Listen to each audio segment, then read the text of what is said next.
कजरा बिंदिया करे सो रहो अखिया के निरखीर कजरा बिंदिया करे सो रहो कलिया के चुमे कन बलिया धड़केला छतिया मोरा हो कलिया के चुमे कन बलिया तो धड़केला छतिया मोरा हो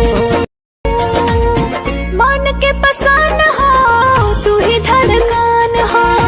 बड़ा भाग पावानी हो सुनर सजन हो मन के पसान हो तू ही धड़कन हो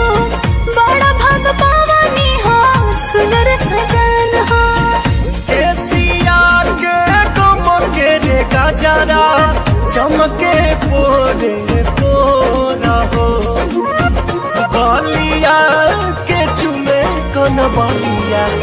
धड़केला छतिया मोरा हो गलिया के चुमे कन बलिया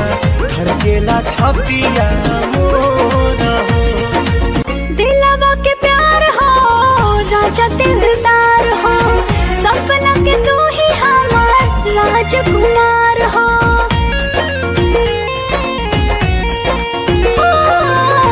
दिलवा के प्यार हो राजा दिलदार हो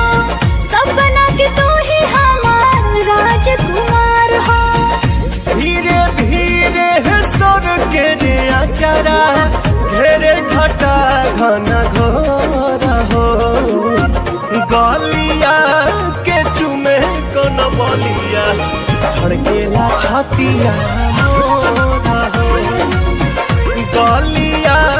के चुमे कन बलिया धड़केला छतिया मोरा।